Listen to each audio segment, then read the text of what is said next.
तत्तु फलं तेषाम् अन्तवत् सद्भवत्यल्पमेधसाम् देवान् देवयजो यान्ति मद्भक्ता यान्ति मामपि. Antavattu phalam tesham. Antavat, that which has an end. Phalam tesham, the fruit from that is having an end. Tadbhavatyalpamedhasam, and those who seek these are alpamedhasam. They are having inadequate intelligence. Devan devayajo yanti, those who worship the devatas, devayajo, devan yanti, they go to the devatas. And madbhakta yanti mamapi, those who worship me attain me. So here Krishna is stressing the difference between his worship and the worship of the devatas. In the 21st and 22nd verses, this is 7.23. In 21 and 22, he had stated how it is he who facilitates the system of demigod worship. It is he who enables souls to move towards Krishna, towards him gradually through the intermediates of worship of the devatas. So he gives the worshippers the faith in him, and he gives the worshippers faith in the devatas, and he gives the devatas power to worship, to fulfill the desires of their worshippers. So if he has himself set up the system, why does he disapprove it?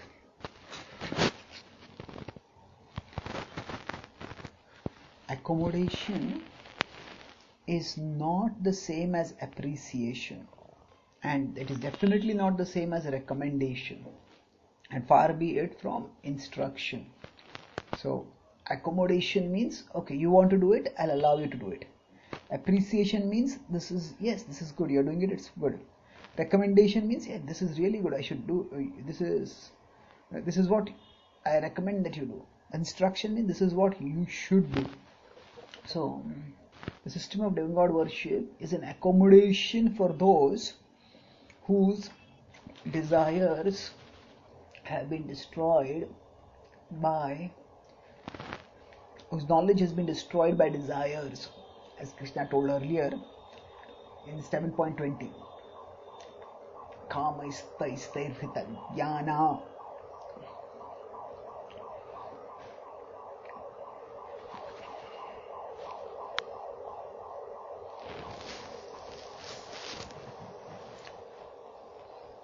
So Krishna is reiterating the point here that alpamedhasa, so kamaistaistairhita jnana, it is same as alpamedhasa. So knowledge is stolen away and intelligence is depleted. The same point. And Krishna uses the word here antavat. Antavat means that which is bound to end. Krishna has used a very similar word earlier in 5.22. Yehi samsparshaja bhoga dukhayonaya evate adyantavantah kaunteya nate shuramate buddhaha adyantavantah kaunteya. So Krishna says over there that material pleasure, sensual pleasure, has a beginning and an end, and therefore wise people do not delight in it. And now here, 2 chapters later, in 7.23, Krishna is using a similar word, antavat.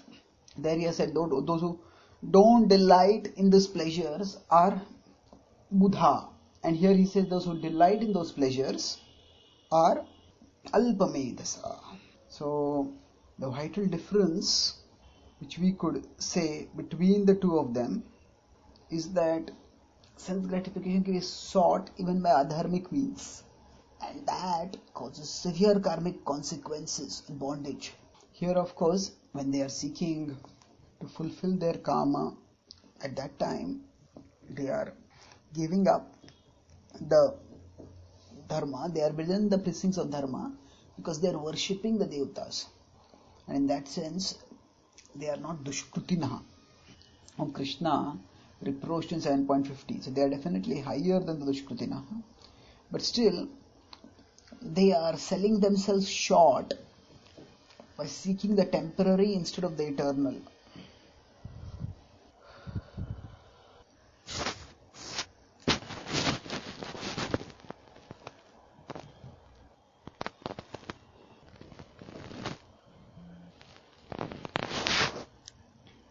So, to the extent that we can appreciate the eternal, we can appreciate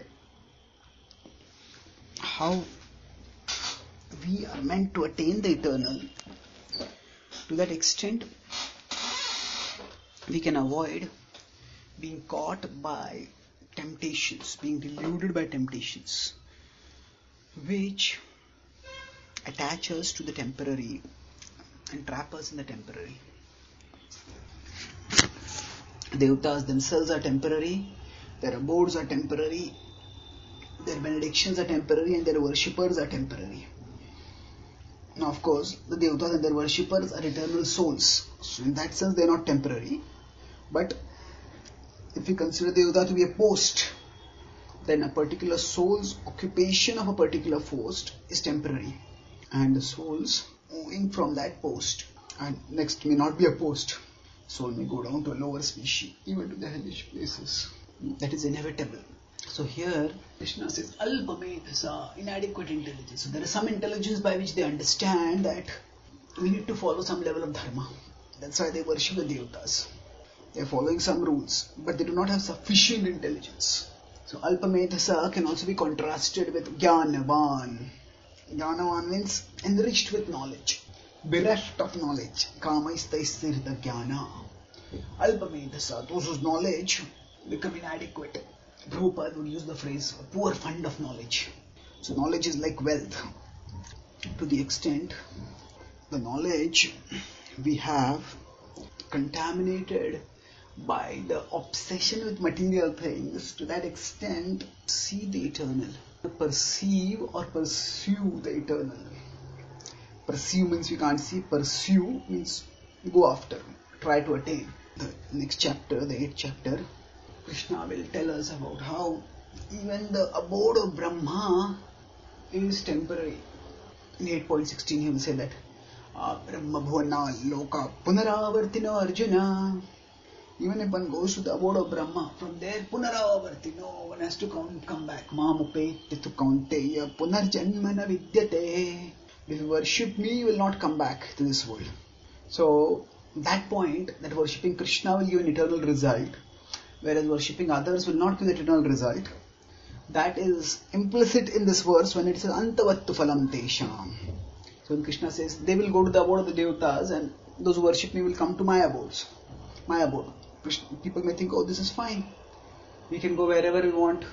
But then all places are not the same. All destinations are not the same.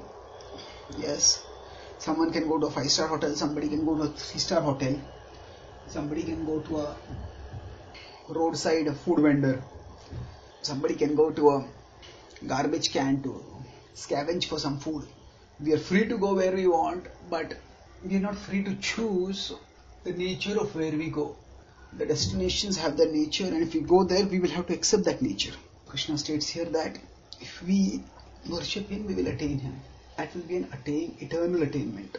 Thus Krishna concludes this section on demigod worship by cautioning that demigod worship will lead to temporary results, and therefore a wise person should do better than pursuing demigod worship.